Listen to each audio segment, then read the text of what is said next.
Nuevas Voces de Guatemala, por parte de la Biblioteca del Centro de Formación de la Cooperación Española en la Antigua Guatemala, abrimos un nuevo espacio denominado Nuevas Voces de Guatemala, un proyecto que tiene como objetivo brindar difusión a los nuevos escritores o a aquellos que llevan pocos años en el campo de la literatura guatemalteca.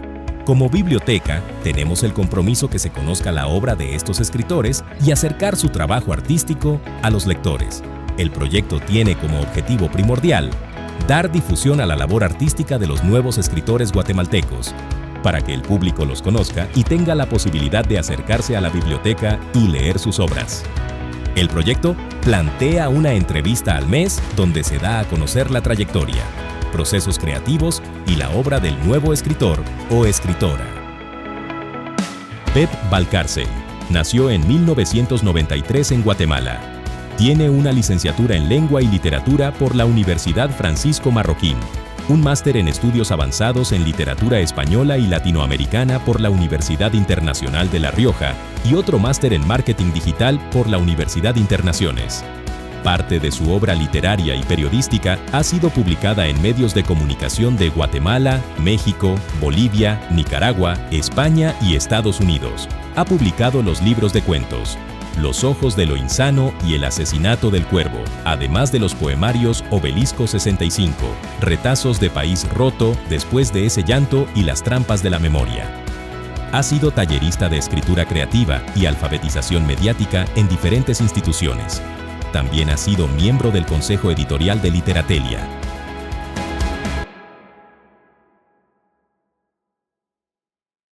Les damos la bienvenida a una entrega más de Nuevas Voces de Guatemala, este proyecto de difusión literaria llevado a cabo por la Biblioteca del Centro de Formación de la Cooperación Española aquí en Antigua Guatemala, en donde conocemos autores contemporáneos para conocer su obra, para conocer estas influencias en su escritura.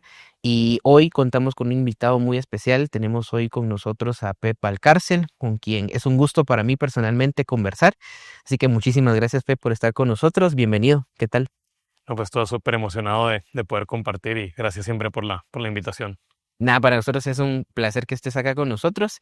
Y pues para ir rompiendo el hielo, nosotros siempre hacemos sus preguntas básicas y nos gustaría saber cómo fue tus inicios en la literatura, ese chispazo inicial con los libros.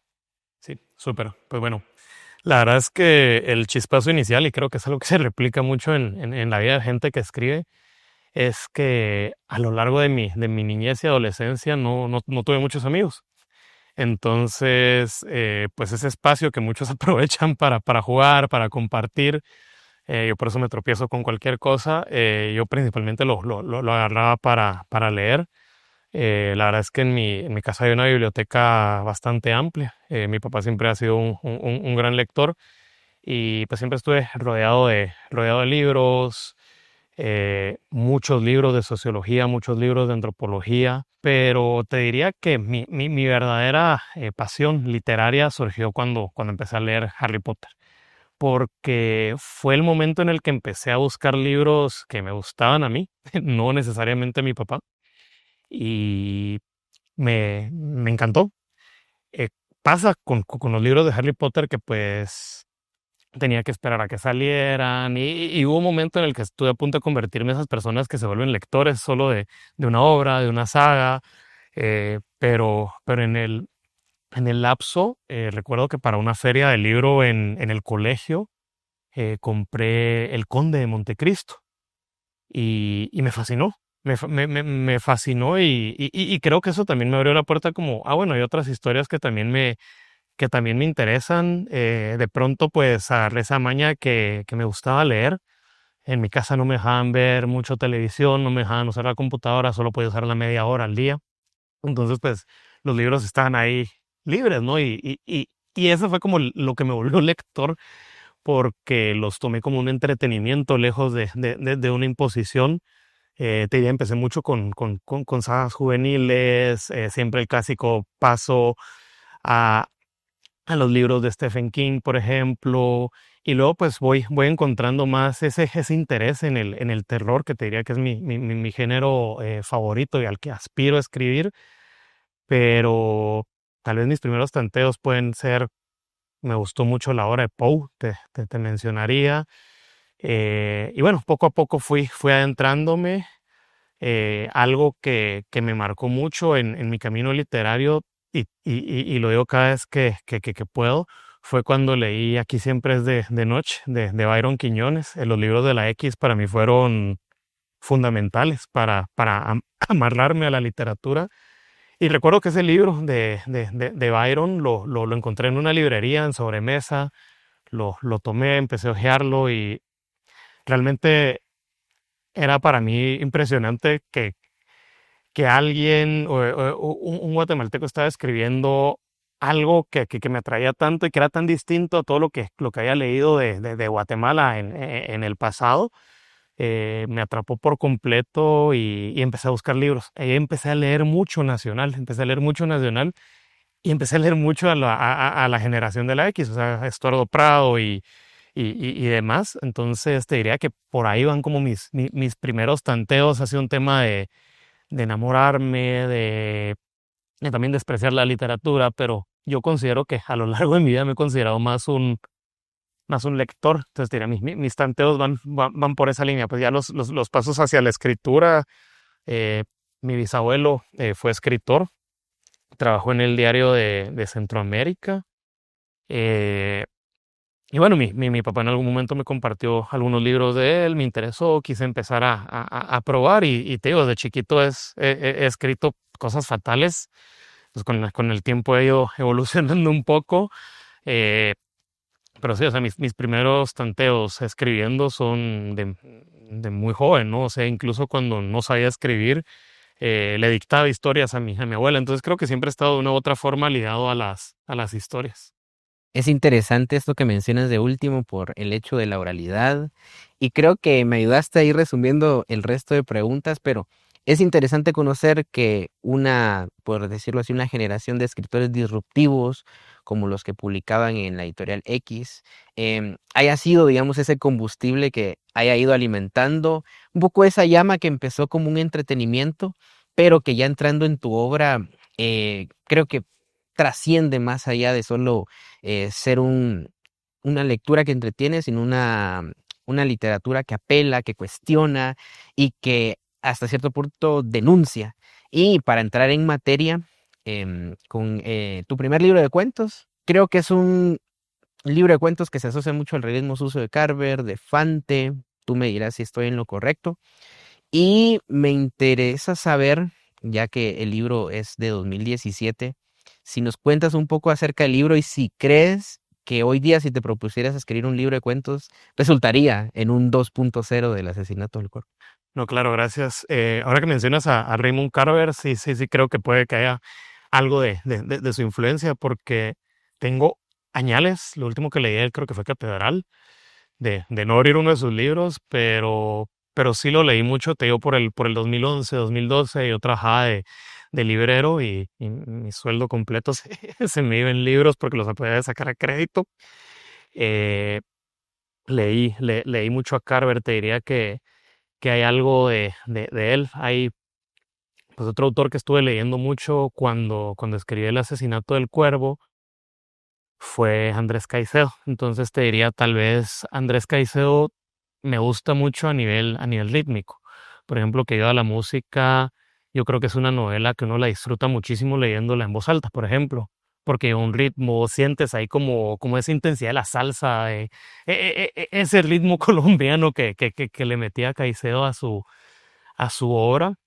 Eh, Como te digo, yo siempre he querido escribir terror. No lo he logrado. Creo que El asesinato del cuervo fue ese primer intento, eh, porque sí quería escribir realismo, pero quería escribir algo también ligado al terror, al horror. Entonces, por eso tal vez te das cuenta que algunos de los cuentos son incluso un poco exagerados, ¿no? Como un muerto que después de un accidente termina con una sonrisa macabra. O sea, son cosas que no ocurren. Incluso el mismo nombre del libro, ¿no? El asesinato del cuervo. Me recuerdo que tuvimos una discusión de que pues asesinar es una figura legal, entonces un cuervo realmente no puede asesinar a una persona. Pues, ahí hubo como varios procesos. Te diría también porque en ese entonces yo estaba trabajando también en una ONG, en un proyecto de prevención de la violencia. Entonces el tema de la violencia estaba muy, muy cercano a mí. Era algo que tenía presente en mi día a día. Venía también de cubrir Nota Roja. Entonces, pues creo que se mezcla mucho. Y te soy muy honesto, ahora que lo pienso, cuando escribí este libro, yo estaba, y si vamos al tema de las influencias, yo estaba pensando mucho en Tinta Roja, de Alberto Fuet. Quería hacer un libro que fuera como que leas las noticias, ¿no? Como que darles un periódico de Nota Roja y lo lees, pero de una forma más literaria, más narrativa. Entonces, pues ahí se da el resultado. Creo que hoy no escribiría algo igual o parecido, no porque me sienta lejano al libro. eh, la verdad es que son textos que valoro mucho. Fueron escritos la mayoría entre 2015 y 2016, cuando estaba estudiando la licenciatura en letras también. Pero también creo que son cuentos que van con mucha rabia. Y eso tal vez sea como en el ritmo, en el uso de oraciones muy cortas. Yo suelo usar oraciones muy cortas porque, y eso ocurrió la primera vez que me rechazó una gran editorial, porque que de hecho rechazó El asesinato del cuervo. Y me dijo, o sea, me gusta el libro a nivel de ritmo, pero no me atrapa. Y yo como, ok, tal vez estoy cuidando como más ese aspecto. Igual a veces lo vuelvo a leer y te digo, pues, tal vez no lo cuidé del todo, tampoco el tema del ritmo, pero sí, o sea, a mí me gusta que el cuento o la poesía en sí vaya como en una especie de increciendo, ¿no? Que vas como ta, ta, ta, ta, ta, ta y al golpe. Entonces, a mí me gusta como crear esa tensión de te voy subiendo, te voy subiendo, te voy subiendo, te voy subiendo y te suelto. Creo que fue lo que quería lograr con el asesinato del cuervo, porque quería no darle un respiro al lector, ¿sabes? O sea, que todos los cuentos, y no sé si lo logré, pero que cargaran el mismo nivel de intensidad, y que al terminar de leerlo acabases confundido, estanteado. A lo largo de mi vida, mucha gente me ha dicho que no he podido terminar de leer algunos de mis libros, por ejemplo, El asesinato del cuervo, otro que publiqué con Editorial X en el 2014 que se llama Los ojos de lo insano, porque tal vez me metí mucho en el tema de lo sucio, pero es algo que yo lo tomo como un cumplido, ¿sabes? Porque al final de cuentas es lo que he buscado lograr, porque no creo que la literatura siempre tenga que ser sobre la belleza. A mí me gusta mucho la estética del horror, de lo grotesco, y creo que también en eso es que podemos encontrar, no sé si belleza, pero podemos encontrar algo que nos habla, y creo que la literatura al final de cuentas debería decirnos algo, de dejarnos pensando en algo, y pues eso es lo que quería lograr. Eh, Mis textos han sido ligados a dos grandes temas. Uno de ellos sería el tema de la memoria, el desamor, pero otro de los grandes temas es Guatemala, es estar vivo. Entonces, originalmente el libro pasó hecho por varios procesos de título. Originalmente se llamaba Guatemala. Es un título que no te dice nada, la verdad. Todo te puede decir mucho, ahí depende de cómo lo tomes. Pues tuvimos la discusión con mi editor, luego pasó a llamarse Cuentos Felices.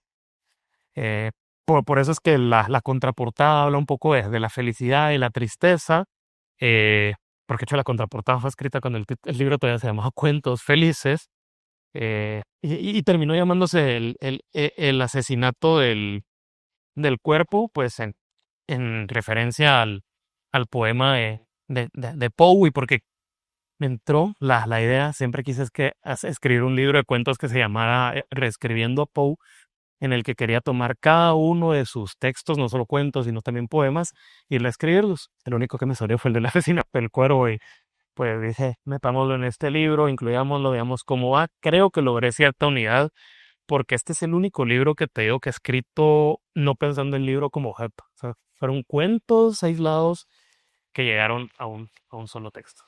Sí, créeme que hay una pulsión de el choque de metal contra metal que se nota al momento de leer los cuentos de corrido y también digamos, esta suciedad que se impregna en tus historias me recuerda mucho también a Rubén Fonseca, un poco, ¿no? Como estos desenlaces que desequilibran y me llamó la atención que mencionabas que tanteaste no titularlo Guatemala. Y esto va amarrado a mi pregunta, ya entrando en el terreno de la poesía, con retazos de País Roto, que me pareció como una voz que sobrevuela y hace la descripción de un lugar lleno de ripio, de colgajos, de destrucción. Y ya que pues la realidad es como el material instantáneo del escritor, me gustaría saber si en Retazos de País Roto podríamos catalogarlo como una crónica lírica de la historia de Guatemala. Fíjate que me gusta esa forma de verlo. Me parece no es una crónica porque este libro ha sido complejo porque se ha catalogado mucho y mucha gente lo ha escrito como literatura comprometida, ¿no?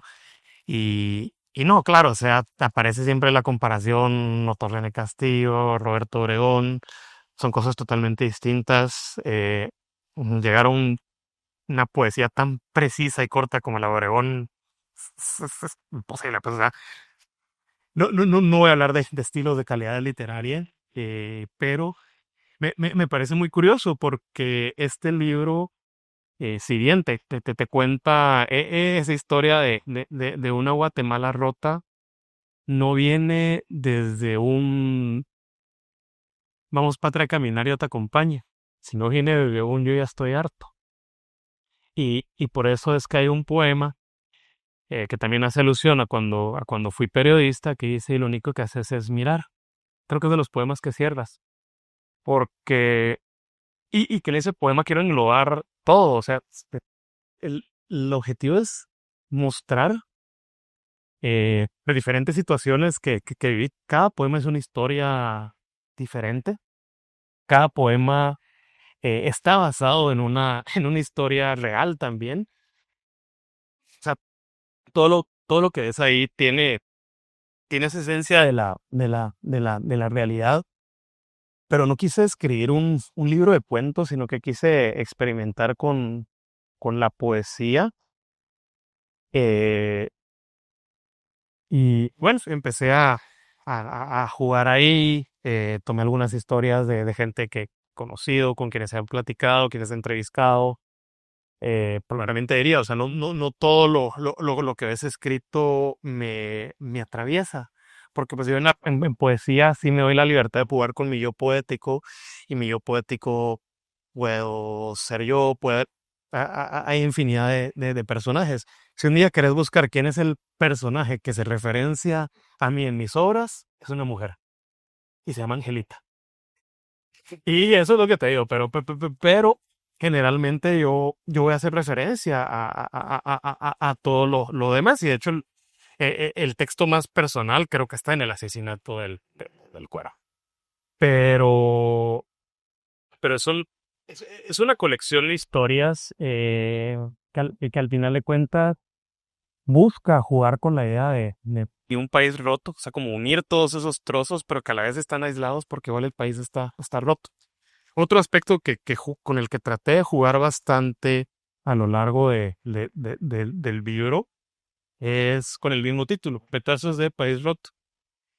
Entonces te vas a dar cuenta que hay muchas R's a lo largo del libro. Por ejemplo, lleva un ritmo similar a probar de decirte retazos de País Roto. O sea, eso no es una literación. Yo traté de hacer una literación, no me salió.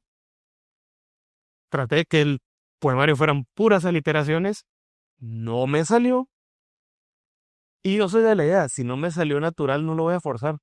Lo puedo forzar hasta un punto, pero no quiero que pierda la esencia, ¿no? Incluso en algún momento en el libro de Después de ese llanto tuve una discusión con un editor porque había una palabra en un poema que había puesto chillar y él la quería como llorar desconsolado o algo así, porque académicamente pues encajaba mejor. Y yo le digo, pues no, es que chillar no es lo mismo que llorar desconsolado. O sea, chillar es igual que berrear, es te das pataletas, estás en un momento de crisis. Y bueno, pues traté de que todos los poemas encajaran en esa frase, ¿no? Retazos de país roto. Unos libros que tal vez más trabajo le he puesto al proceso de la escritura. Igual se escaparon a algunas cosas, entonces pasan el proceso de edición. Este se editó en México y en Guatemala, pero, pero te diría que, bueno, es un libro experimental, pero que sí entra mucho en la línea de la crónica, porque no es una obra comprometida, sino que es alguien hastiado que te está contando lo que ve. Es interesantísimo, ya que ahorita que mencionas todos los componentes del libro, la intencionalidad detrás del ritmo, la sonoridad, eh, quisiera igualmente preguntarte, me voy a remitir acá a mi apoyo en las preguntas que tengo, y escribís en uno de los versos lo siguiente: escribí y no se lo mostrés a nadie, deja de hacerlo si alguien te descubre. Y me hizo recordar una frase muy famosa de Monterroso en Lo demás es silencio, que dice: poeta, no regales tu libro, destrúyelo tú mismo. Ya que estamos condimentando, en este caso condimentaste tu escritura con el dolor, con la soledad, con la destrucción, ¿crees que hasta cierto punto la literatura o el arte en general es una manera de autodestrucción para volver a crearte con cada libro? Yo creo que sí. Sí, yo creo que la literatura es más autodestructiva. Y te lo diría, la literatura, por lo menos yo creo, nunca salvó a nadie. Y tampoco eso sí salvará a alguien. O sea, creo que te puede servir incluso en ese proceso terapéutico. Pero, por ejemplo, para mí la poesía puede ser un ejercicio de la memoria, ¿no? Y a veces memoria, aunque no sea algo que te atraviesa, pues es un proceso en el que lo que haces es abrir heridas. Abrís heridas y buscas la sangre y buscas usar toda la sangre que tenés hasta agotarla, hasta agotarla, hasta agotarla. Eh, Porque es eso, ¿no? Al final de cuentas, yo creo que, por ejemplo, para mí, ah, y es divertido, porque para mí el proceso literario es muy personal.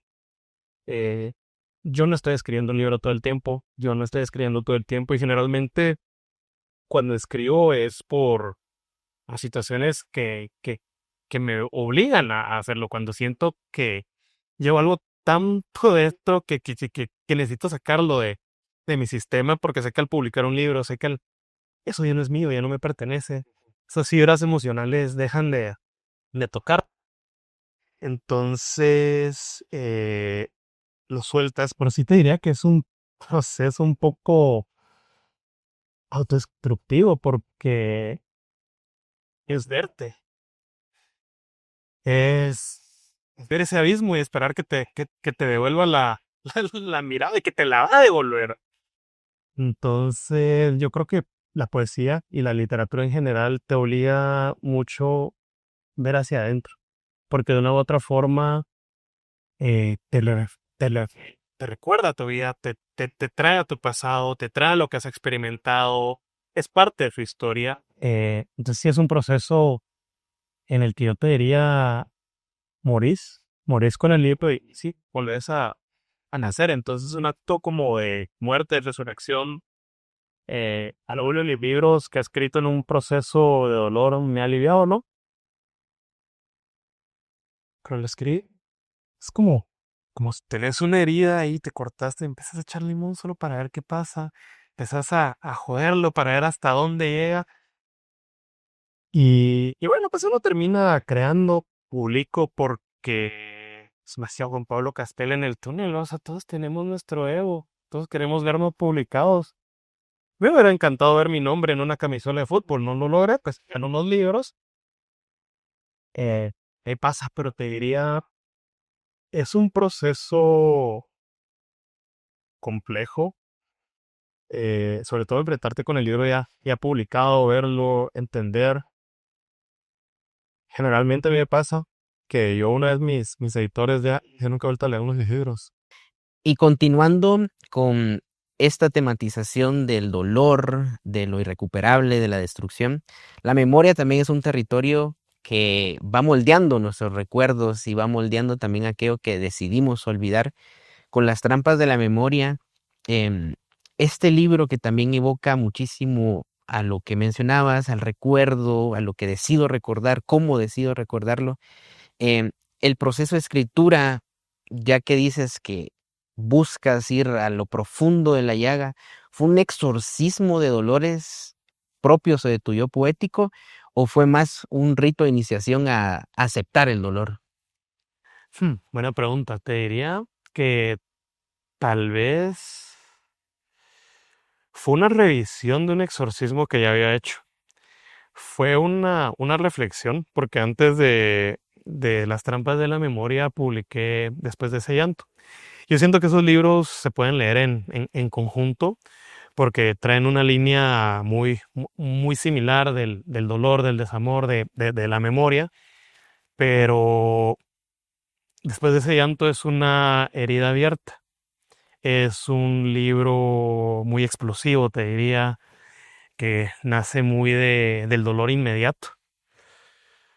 Y bueno, Las trampas de la memoria se publica 2 años después. Vienen de la misma reflexión, pero Las trampas de la memoria es más un ejercicio de entender qué es la memoria y cómo es capaz de jugar con uno. La primera intención que tuve de escribir este libro fue con un capítulo de Rick and Morty, cuando Rick le dice a Hombre Pájaro que él se conserva mejor en su memoria, y eso me llevó a la reflexión de, pues sí, en la memoria nos juega trampas, porque lo que recordamos realmente no es como lo que recordamos, ¿no? O sea, yo te podría hablar de algo que me sucedió hace un año, que probablemente yo recuerde muy fresco, y te da mención de cosas que ocurrieron o que no ocurrieron, porque no las recuerdo por completo. Puede que mi mente mezcle cosas de otro momento, igual, ¿verdad? Hay memorias que conservas como algo gratificante, y ya cuando profundizas en ellas, pues fue espantoso, ¿no? Entonces, creo que fue un ejercicio más de escarbar dentro de mi memoria, de escarbar mucho dentro de este libro también de Después de ese llanto, y tratar de poner en palabras el decir ya nada es como lo recuerdo. O sea, pensar, por ejemplo, en las imágenes que nos están llegando hoy del Hubble, ¿no? O sea, todo lo que está sacando el telescopio lo vemos como era hasta millones de años luz en el pasado, ¿no? Entonces ahorita estamos viendo la imagen de una galaxia, pero estamos viendo cómo se veía esa galaxia hace millones de años luz. Nos pasa lo mismo con la memoria, ¿no? Ahorita estás viendo tu pasado, pero estás viendo tu pasado cómo se veía, y va a tener esas distorsiones porque en la actualidad estás viviendo algo totalmente distinto, ¿no? Entonces, quería poner en palabras eso, el hecho de igual, o sea, de entender, por ejemplo, qué es el tiempo, qué es la distancia, eh, porque pues al final de cuentas son estas unidades de medida que pueden entenderse desde diversas formas, ¿no? Porque la distancia también equivale al tiempo. O sea, cuánta distancia ha pasado desde que ocurrió tal cosa, qué es la memoria, cómo recordamos. Entonces, te diría que sí, parte del exorcismo de dolor que tuve antes de sangrarme la herida y luego decir como, ¿qué es lo que quedó ahí? Quiero hacer una revisión del pasado, del dolor, y tratar de entender cómo la memoria me juega trampas. Pues al final de cuentas el título también hace alusión a otro libro que es Sor Juana Inés o Las trampas de la fe. Y pues la fe y la memoria también son aspectos que se, que se relacionan, ¿no? Entonces también está pues este pequeño juego que quise hacer, pero en esencia te diría, yo cuando escribo poesía lo hago porque tengo muchas preguntas. Nunca me he respondido nada. termino con más preguntas a lo largo de la escritura, pero va por ahí, o sea, tratar de entender qué es. Interesante. Mira que a mí me venía a la mente un poco como lo impronosticable que es la memoria, de la impermanencia de los recuerdos, y hablando sobre el sostenimiento de la obra en el tiempo, también has incursionado en el ámbito de la edición. Has fundado proyectos editoriales como Patológica y Fantasma Libros, el más reciente. En tu opinión, como poeta, como narrador, ¿cuál crees que es la vertiente a la cual se dirige la literatura actual contemporánea guatemalteca? En tu opinión y sobre todo relacionándola con lo que escribís y lo que te interesa. Claro. Pues mira, creo que ahora hay mucha gente escribiendo. Hay muchísimos escritores, hay muchísimos espacios para la literatura, hay muchísimas editoriales también. Te digo yo cuando fundé Patológica, en su momento, hace unos 10 años, habrá sido porque, pues también dije, como es importante que vayamos creando esos espacios, abriendo esos espacios. Ahora me pregunto qué tan valioso es abrir una editorial con la cantidad de editoriales que hay, ¿verdad? Y uno dice, pues al final de cuentas, una editorial es un vehículo para la publicación, ¿no? ¿Hacia dónde va la literatura actualmente? Te diría que es complejo, porque me he topado con autores muy, muy, muy, muy talentosos. Te podría mencionar, por ejemplo, a María Lara, que pues también la publicamos en Fantasma, que es por ejemplo una poeta muy, muy sólida, con una voz bastante propia y una poesía bastante trabajada. Y, y bueno, creo que también en contraste hay bastantes narradores, hay bastantes poetas que pues están haciendo sus primeros tanes. Creo que ahora también hay mucho tema de la autopublicación, ¿no? Entonces, lo cual tengo una opinión, eh, pues tengo opiniones encontradas, por ejemplo, respecto a la autopublicación, ¿no? Porque, por ejemplo, no puedes pasar por el proceso de un rechazo o de que alguien aprecie tu obra, que te digan si tiene la suficiente calidad o no la tiene. Creo que se está escribiendo mucha literatura en la actualidad. Hay mucha diversidad. No sabría decirte si hay una vertiente que va encaminada hacia un lado. Se llama un enfoque mayor en poesía, en narrativa, en algún estilo, o a nivel incluso temático, ¿no? Pero sí creo que en la actualidad se está produciendo muchísima literatura, muchísima poesía.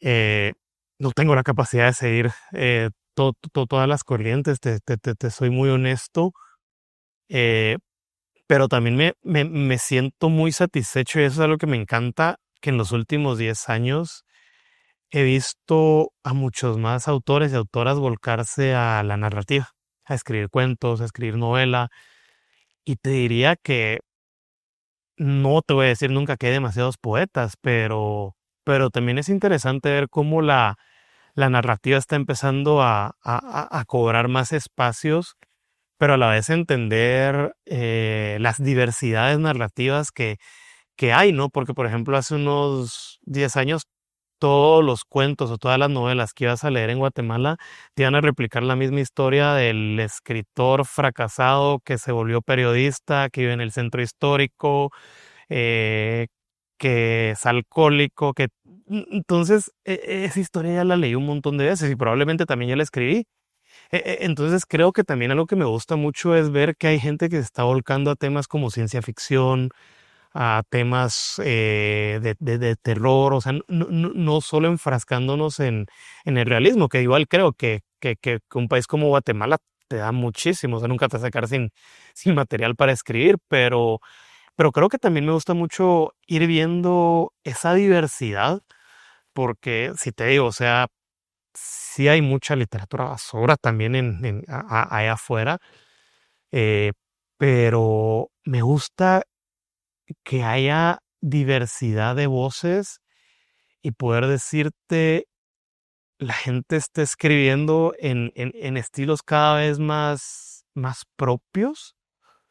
Y creo que eso es positivo, ¿sabes? Porque yo creo que al final de cuentas, eh, al- la literatura debería alejarse de lo que ya está, porque pues todo lo demás ya está escrito, ya todas las historias están contadas, entonces deberías ir buscando eh, nuevas formas, pero te diría que en esencia yo me enfocaría en el hecho de que hay muchos autores, muchas editoriales y muchas propuestas.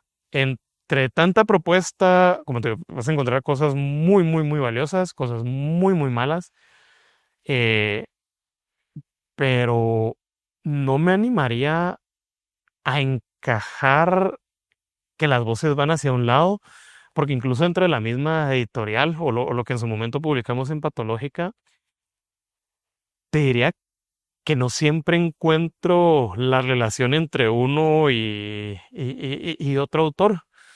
Tal vez a nivel temático un poco, tal vez en influencias, pero eso es algo que me encanta. O sea, por ejemplo, pienso cuando publicamos Me dicen zombie de César Yuman, y es una novela completamente distinta a lo que yo había leído. A mí me encantó.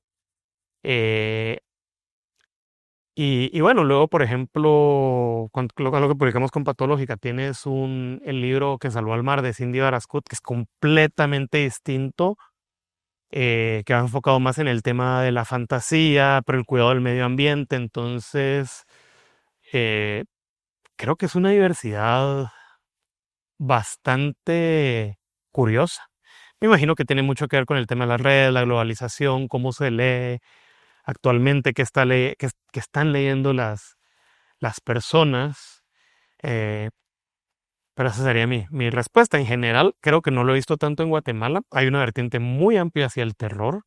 Eso me encanta, pero no la he visto tanto en Guate. O sea, y si la hay, me gustaría que alguien me la recomiende porque yo no la he encontrado por mi cuenta. Entonces, pero por ahí te diría un poco. Sí, creo que es importante viniendo de ti, de tu experiencia, no encontrar pues simpleza, ¿verdad? Una dirección concreta, sino que la literatura se expanda por distintos géneros y modalidades. Así que por cuestiones de tiempo quisiéramos extender la conversación, pero para finalizar y para que las personas que escuchan y ven esta entrevista, puedes elegir uno de tus libros y leer un extracto para conocer de primera mano tu obra, Pep, Sí, claro. por favor. No sé, podría. Sí, sí. Uno y uno. Puedes tomar una. Ah, Ujú. ok. Uno. Súper, Sí, sí. súper, súper. Vamos a ver acá. Con este me gusta. Tuve un editor que uno nunca tiene que decir es mi poema favorito porque demeritas al resto de tu obra. Vas a decir, con este me siento cómodo hoy. Habré de morir como Diógenes, cortando mi respiración a voluntad. Cada instante, este caos me consume. Cada palabra, cascada de tristezas, lejos está el tiempo, hurgando hasta lo más profundo del dolor. Un par de ojos revientan. El panorama es una sonrisa agreste. Desdibujo los fragmentos del cuerpo y lloro ante la silueta que no abandona mi habitación. Traigo cúmulos de fracasos en la garganta, estático. Duele cada madrugada, que me devuelve al cigarro del después, al escozor y malestar de estómago, a la lluvia que extraño. Hay días que son papeles desgastados por el universo, miradas partidas, luces dejando de brillar, pero observo cómo se derrumba mi voz hacia adentro. Disuelto el silencio, persiste esta ausencia, y un espejismo se burla de mi sombra a cuestas.